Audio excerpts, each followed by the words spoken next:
நீங்கள் ரெகுலராக மியூச்சுவல் ஃபண்டில் எஸ்ஐபி போட்டு வரீங்க, சடனாக மார்க்கெட் ஃபால் ஆகுது, அதாவது கிராஷ் ஆகுது. சில பேர் எஸ்ஐபியை ஸ்டாப் பண்ணிடுறாங்க. நீங்கள் எஸ்ஐபியை கன்டினியூ பண்ணுவீங்களா, ஸ்டாப் பண்ணுவீங்களா? வீடியோவில் இந்த மாதிரி சமயத்தில் என்ன பண்ணலாம் அப்படிங்கிறதையுமே, மிஸ்டேக்ஸ் என்னென்ன அவாய்ட் பண்ணணும் அப்படிங்கிறதையுமே, real historical market data, graphs, எல்லாத்துக்கும் ஈஸியாக புரிகிற மாதிரி எக்ஸாம்பிள்ஸு, என்னோடய பர்சனல் எக்ஸ்பீரியன்ஸு எல்லாத்தையும் வச்சு எக்ஸ்பிளைன் பண்ண போகிறேன். வீடியோ கேர்ஃபுல்லாக பார்த்துட்டு மற்றவங்களுக்கு ஷேர் பண்ணுங்கள். வீடியோ எஜுகேஷன் இன்ஃபர்மேஷன் பர்பஸ்க்காக தான், எந்த பர்சனல் ரெக்கமெண்டேஷன் இல்லை. ஸோ எதுக்கான வீடியோ அப்படின்னு பார்த்தோம்னா, நிறைய இன்வெஸ்டர்ஸ்க்கு வந்து பயம் இருக்குது. மார்க்கெட் குறையும் போது நம்ம போர்ட்ஃபோலியோ நம்ம போட்டு வச்சு போனால் லாஸ் காட்டுது, தப்பான டிசிஷன் எடுக்க ஆரம்பிக்கிறாங்க. அதே சமயம் உண்மையை தெரிஞ்சுக்கணும், பதற்றப்படக்கூடாது, சரியான முடிவு எடுக்கணும்.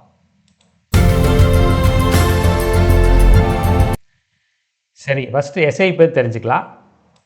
எஸ்ஐபின்னா என்ன அப்படின்னு பார்த்தோம்னா, சிஸ்டமேட்டிக் இன்வெஸ்ட்மெண்ட் பிளானு. இது ஃபிக்ஸட் அமௌண்ட்டை இன்வெஸ்ட் பண்ணக்கூடியது, ஒவ்வொரு மாதம் இன்வெஸ்ட் பண்ணுறது, ஒரு நீண்ட காலத்தில் இன்வெஸ்ட் பண்ணக்கூடியது. எஸ்ஐபியில் மாதம் 10,000 ஸ்டார்ட் பண்ணி எப்படி 6 கோடி ரூபா ரிட்டர்ன் பார்க்கலாம் அப்படின்னு தனியாக வீடியோ போட்டிருக்கோம். பார்க்காதவங்க சேனலை சப்ஸ்கிரைப் பண்ணி இந்த இன்ட்ரெஸ்டிங் வீடியோ பாருங்கள். சரி, எப்படி எஸ்ஐபி ஒர்க் ஆகுது அப்படின்னு பார்த்தோம்னா, ஒரு மாதம் இன்வெஸ்ட் பண்ணுறோம். ஒரு மியூச்சுவல் வந்து யூனிட்டாக வாங்கும். மியூச்சுவல் பொறுத்தவரை ஒரு யூனிட்டாக வருங்க. யூனிட்டுக்கு ஒரு ரேட் இருக்கும், அதை வந்து என்ஏவின்னு சொல்லுவோம். அந்த என்ஏ வந்து டெய்லி மாறிட்டுருக்கும். உதாரணத்துக்கு net asset value share mark ஏறுச்சுன்னா ஏறும், என்ஏவி ஷேர் மார்க் குறைஞ்சுன்னா குறையும். யூனிட் பொறுத்த வரைக்கும் நம்ம பர்ச்சேஸ் பண்ணோம்னா, அதாவது வாங்கினோம்னா யூனிட் வந்து நமக்கு அதிகமாக சேரும், விற்றோம்னா யூனிட் குறையும். ரெண்டு டிஃப்ரென்ஸ் தெரிஞ்சுக்கணும். டோட்டல் நமக்கு எவ்வளோ ஒர்த் இருக்குது அப்படின்னு தெரிஞ்சுக்கணும்னா, என்ஏவி நெட் அசெட் வேல்யூமு டோட்டல் யூனிட் நம்மகிட்ட எவ்வளோ ரெண்டி பெருக்கணும்னா வரக்கூடியது தான் டோட்டல் வேல்யூ நம்மகிட்ட இருக்கக்கூடியது. ரைட், இதை புரிஞ்சிட்டோம்னா எல்லாமே ஈஸியாக இருக்கும். சரி, இதனால் வந்து வேல்யூ வந்து பில்ட் ஆகிட்டே வரும். ரெண்டு விதத்தில் ரைஸ் ஆகும். என்ஏவியுமே ஷேர் மார்க் ஏற ஏறிட்டு வரும், அந்த இது ரைஸ் ஆகும். யூனிட்டும் நம்ம மாதம் வாங்க அதிகமாகிட்டு வரும். ஸோ மாதம் இன்வெஸ்ட் பண்ணோம்னா மியூச்சுவல் ஃபண்டுக்கு போகுது, யூனிட்டாக பர்ச்சேஸ் ஆகுது, நீண்ட காலத்தில் பெரிய செல்லத்தை உருவாக்கும். மார்க்கெட் ஃபால்னா என்ன அப்படின்னு பார்த்தோம்னா, மார்க்கெட் எல்லா ஷேரோட ரேட்டெல்லாம் குறையும். ஒரு டெம்பரரி சிச்சுவேஷன் தான், அப்பப்போ நடந்துட்டு தான் இருக்கும். இது ரெகுலர் மார்க்கெட் சைக்கிள், இது வந்து சகஜமாக அப்பப்போ நடக்கிறது தான். சரி, எதனால் மார்க்கெட் குறையுது அப்படின்னு பார்த்தோம்னா, எக்கனாமிக் ஸ்லோ டவுன். ஒரு கண்ட்ரியோட நாட்டோட எக்கனாமி குறையலாம், ஒரு உலகளாவிய எக்கானமி ஃபாலே வரலாம், இன்ஃப்ளேஷன் பணவீக்கம் வட்டி விகிதமெல்லாம் அதிகமாகலாம், குளோபல் ஈவெண்ட்ஸ் நிறைய வார், இந்த க்ரூட் ப்ரைஸ் அதிகமாகுது, அந்த மாதிரி காரணத்தினாலையுமே மார்க்கெட் ஃபால் வரலாம். இன்வெஸ்டர் முதலீட்டாளருக்கு ஒரு பயம் வருது, இனி பேட் நியூஸ்னாலையும் மார்க்கெட் ஃபால் வரலாம். சரி, இன்வெஸ்டர் என்ன சமயம் ஃபீல் பண்ணுவாங்க அப்படின்னு பார்த்தீங்கன்னா, போர்ட்ஃபோலியோ வந்து லாஸ் காட்டும், ஒரு கான்ஃபிடென்ட் நம்பிக்கை வந்து குறைஞ்சிரும், பயம் வந்து அதிகமாகும், வெளியே வந்தலாம் அப்படின்னு தோணும். நிறைய பேர் வந்து எஸ்ஐபியை ஸ்டாப் பண்ணிடுறாங்க.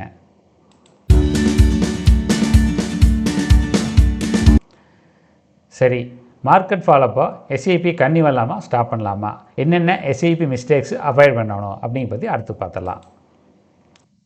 என்னென்ன எஸ்ஐபி மிஸ்டேக்ஸ் அவாய்ட் பண்ணணும் அப்படின்னு பார்த்தோம்னா, மாதம் போட்டிருக்கிற எஸ்ஐபியை ஸ்டாப் பண்ணுறது, நம்ம ஆல்ரெடி வச்சுருக்கிற இன்வெஸ்ட்மெண்ட்டை செல் பண்ணுறது, ரெக்கவரி வரட்டும் அதுக்கப்புறம் வாங்கிக்கலாம் அப்படின்னு வெயிட் பண்ணுறது, ஒரு ஆப்பர்ச்சுனிட்டி வாய்ப்பை வந்து தவற விடுறது, இது வந்து எல்லாமே தவறில் தான் முடியும்.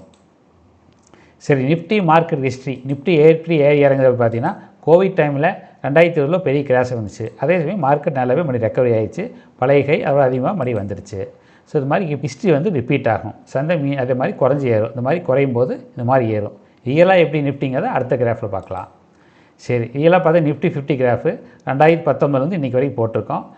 ஆக்சுவலாக முதல் இந்த அளவுக்கு ஏறினது கோவிட் டைமில் குறைஞ்சிது, ஒரு 40 வருஷம் வரைக்கும் குறைஞ்சிது. அதாவது நிஃப்டி வந்து 12,350 7,600 குறைஞ்சிது, 39% ஃபால் காட்டுது. அப்படின்னு மறுபடியும் ஸ்டீப்பாக ரைஸ் ஆச்சு. அதே மாதிரி 2021 மறுபடியும் ஸ்லோவாகி மறுபடியும் ரைஸ் ஆகிருக்கு. இப்போ இந்த ஒரு வருஷமும் கொஞ்சம் ஃப்ளாட்டாக இருக்குது. இது நிஃப்டியோட கிராஃபு. சரி, Nifty right. Mutual fund NAV என்னாச்சு அப்படின்னு பார்த்தோம்னா, மார்க்கெட் ஷார்ப்பாக குறையிறதுனால மியூச்சுவல் ஃபண்டோட என்ஏவி நெட் அசெட் வேல்யூமே ஷார்ப்பாக குறையுது. இன்வெஸ்டருக்கு வந்து பயம் வருது, ஃபண்டை வந்து அதே சமயம் ரெக்கவரி ஆகிரும், நியூ ஹைக்கு மறுபடியும் வந்துடும். இங்கே பார்த்தீங்கன்னா ஒருத்தர் வந்து மார்க்கெட் குறை வாங்கி போட்டிருக்காரு. எப்படி நாம் உதாரணத்துக்கு ஆடி தேவையில் ட்ரெஸ் வாங்குகிறோம், நிறையா அமேசான் ஃப்ளிப்கார்ட்டில் டிஸ்கவுண்ட் போடும்போது வாங்குகிறோம். அந்த மாதிரி டிஸ்கவுண்ட்டில் ஷேரோ மியூச்சுவல் ஃபண்ட் யூனிட்டு கிடைக்கும் போது வாங்கி போட்டுருக்குது, பின்னாடி இப்போ ஏறும்போது நல்ல பெனிஃபிட்டை கொடுக்கும். சரி, அடுத்து மியூச்சுவல் ஃபண்டே பார்த்தலாம். ஒரு எக்ஸாம்பிளுக்கு பராக் பெரிக் ஃப்ளெக்ஸி ஃபண்ட் எடுத்திருக்கோம். எதுக்காக எடுத்திருக்காருன்னா, இது பெரிய ஃபண்டு, 1,00,000 கோடிக்கு மேலே அசெட் வச்சுருக்காங்க. மற்றபடி பர்சனல் ரெக்கமெண்டேஷன் எதுவும் கிடையாது. இதோட என்ஏவி பார்த்தோம்னா 2020 இப்படி குறைஞ்சிருக்கு. இதை மட்டும் பார்த்தோம்னா இவ்வளோ மேலே இருந்தது டக்குன்னு குறைஞ்சிருச்சு. முதல்ல ரேட்டை விட ரொம்பவே குறைஞ்சிருச்சு. இதை பார்த்தா எல்லாத்துக்கும் பயம் வந்திருக்கலாம். ஆனால் அதுக்கப்புறம் எவ்வளோ ஸ்டீப்பாக ரைஸ் ஆகிருக்கு. 22 மடி கொஞ்சம் குறைஞ்சிருக்கு. அதுக்கப்புறம் ஃபுல்லாக ரைஸ் ஆகிருக்கு. இந்த ஒரு வருஷம் மடி ஏற்ற இருக்கிறதுல இருக்குது. மடி பின்னாடி எப்போ வேணால் ரைஸ் ஆகலாம். இந்த மாதிரி தான் எல்லா மியூச்சுவல் ஃபண்டும் ஒரு பொதுவான எக்ஸாம்பிள் கொடுத்துருக்கோம். சரி, இப்போ என்ன பண்ணலாம் அப்படின்னு பார்த்தோம்னா, பயப்பட வேண்டிய அவசியம் கிடையாது. எஸ்ஐபி கன்னி பண்ணணும், பொறுமையாக காத்திருக்கணும், நீண்ட காலத்துக்கு யோசிக்கணும், எஸ்ஐபி தொடரணும். இதை பார்த்து கிராஃப் பார்த்தா தெரியும். ப்ளூலுக்கெல்லாம் ஏறினது, ரெட்லுக்கெல்லாம் இறங்குனது. அப்பப்போ ஏற்றது இறக்க கண்டிப்பாக இருந்துகிட்டே தான் இருக்குது. அதே சமயம் லாங் டேர்மில் பார்த்தீங்கன்னா அது 30-40 வருஷம் கிராஃப். இது இவ்வளோ குறைவாக இவ்வளோ மேலே உட்காந்துருக்கு. இப்போது இவ்வளோ ரைஸ் ஆகிருக்கு டோட்டலாக. சரி, அடுத்து ரூபி காஸ்ட் ஆவரேஜிங் அப்படின்னு பார்த்துடலாம். என்ன அர்த்தம்னா, மார்க்கெட் குறைவாக இருக்கும்போது அதிக யூனிட் வாங்கும், மார்க்கெட் அதிகமாக இருக்கும்போது குறைவான யூனிட் வாங்கும். அதனால் ஆவரேஜ் பர்ச்சேசிங் காஸ்ட், யூனிட்டோட நான் வாங்கக்கூடிய செலவு குறைவாக இருக்கும். ஸோ இது ஓவரால் ரிஸ்க்கை குறைக்கும். சராசரி விலை யுக்தியாக இருக்கும். உதாரணத்தோடு பார்த்து ஈஸியாக புரியும். ஃபஸ்ட்டு மாதம் நம்ம மாதம் எஸ்ஐபி 5000 போடுறத வச்சுக்கலாம். 5000 போடுறோம். நெட் அசெட் வேல்யூங்கிறது 100 ரூபாய் இருக்குது அப்படின்னு அசியூம் பண்ணிக்கலாம். ஒரு யூனிட்டு 100 ரூபா, 50 யூனிட் வாங்குகிறோம் 5000 ரூபாய்க்கு. சரி, ரெண்டாவது மாதம் பார்த்தோம்னா நமக்கு அதே 5000 ரூபா தான் போடுறோம். என்ஏவி 80 ரூபாயே குறைஞ்சிருது. அதனால் நமக்கு 62.5 யூனிட் கிடைக்குது. யூனிட் அதிக யூனிட் நமக்கு கிடைக்குது. இதை பார்த்தீங்கன்னா மாதம் ஒரே அமௌண்ட் தான் போட்டு வரோம். ஆக்சுவலாக பார்த்தீங்கன்னா இப்போ இந்த இடத்துல நமக்கு கிடைக்க யூனிட்டோட மார்க்கெட் லோவாக இருக்கும்போது நமக்கு அதிக யூனிட் கிடைக்கும். இந்த இடத்துல மறுபடியும் நிறைய வாங்கிட்டே வரும்போது பின்னால் ரைஸ் ஆகும்போது நம்ம நல்ல க்ரோத் கிடைக்கும். சரி, அடுத்து 3வது மாதம் பார்க்கலாம். 3வது மாதம் அதே 5000 தான் போடுறோம். என்ஏவி 60 ரூபாயே குறைஞ்சிருது. நமக்கு 83.33 யூனிட்ஸ் கிடைக்குது. ஸோ இன்வெஸ்ட் பண்ணது 5000 தான். அதே சமயம் நமக்கு அதிக யூனிட் கிடைக்குது. இது மூணையுமே ஒரே டேபிளுக்காக பார்த்தோம்னா 3 மாதமே நம்ம 5000 ரூபா தான் இன்வெஸ்ட் பண்ணோம். ஃபஸ்ட் மாதம் 100 ரூபா என்ஏவிங்கனால நமக்கு 50 யூனிட் கிடச்சிது. ரெண்டாவது மாதம் 80 ரூபா என்விங்கனால் நமக்கு 62.5 யூனிட் கிடச்சிது. 3வது மாதம் 60 ரூபா என்விங்கனால் நமக்கு 83.33 யூனிட் கிடச்சிது. டோட்டலாக பார்த்தீங்கன்னா நமக்கு 195.83 யூனிட் கிடச்சிது. ஸோ இன்வெஸ்ட் பண்ண அமௌண்ட் 15000 ரூபா தான். இதே பழைய ரேட் அது 100 ரூபாய்க்கே வந்தால் கூட நமக்கு இதோட வேல்யூ 19,583 ரூபா வரும். ப்ராஃபிட் மட்டுமே 4,583 ரூபா வரும். ஸோ பொறுமையாக இருந்தோம்னா நல்ல பலன் கிடைக்கும். இது அது மாதிரி டபுள் மடங்கு ஆகும்போதெல்லாம் இன்னும் அதிக பெனிஃபிட் கிடைக்கும். சரி, ரூபி காஸ்ட் ஆவரேஜிங் குறைவான என்ஏவிக்கு வாங்குறது, அதிக யூனிட் நமக்கு கிடைக்கும், ஆவரேஜ் காஸ்ட் குறையும், ஃப்யூச்சரில் அதிக ரிட்டர்ன் கொடுக்கறதுக்கு வாய்ப்பு இருக்குது. இந்த மாதிரி குறைய வாங்கிட்டே இருந்தோம்னா எப்படி அதிகமாகும் அப்படிங்கிறது பின்னாடி சொல்லலாம். 2 விதமாக பார்க்கலாம். ஒரு குரூப் எஸ்ஐபி கன்னியூ பண்ணுறாங்க. அவங்க மாதம் இன்வெஸ்ட் பண்ணிகிட்டே இருக்கிறாங்க. தொடர்ந்து யூனிட் சீப்பான ரேட்டுக்கு வாங்குறாங்க. மார்க்கெட் பின்னாடி ரெக்கவரி ஆகிடுது.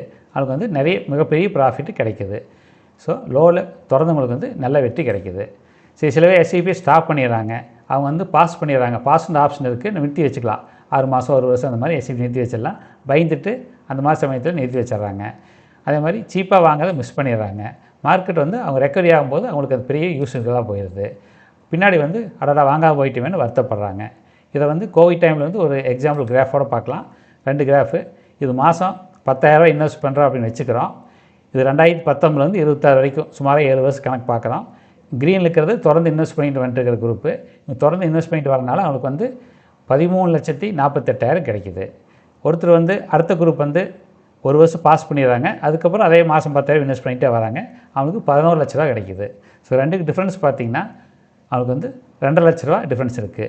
ஸோ 2 லட்ச ரூபா 1 வருஷம் பாஸ் பண்ணதுனால அவங்களுக்கு 2 லட்ச ரூபாய் லூஸ் பண்ணுறாங்க.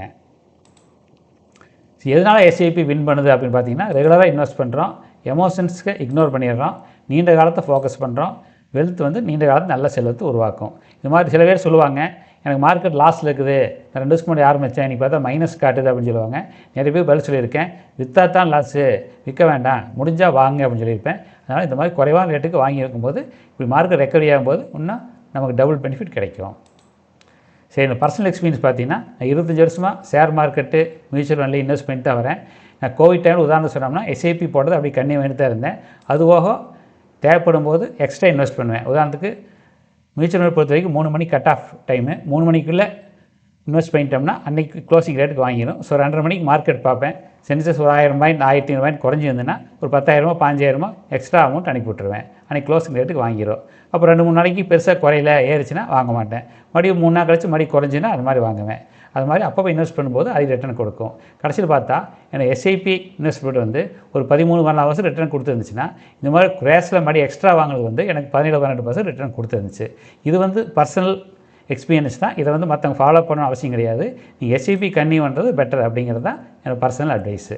ஸோ பொறுமையாக இன்வெஸ்ட் பண்ணிட்டு இருக்கணும், ரிசல்ட் வந்து ஆட்டோமேட்டிக்காக கிடைக்கும்.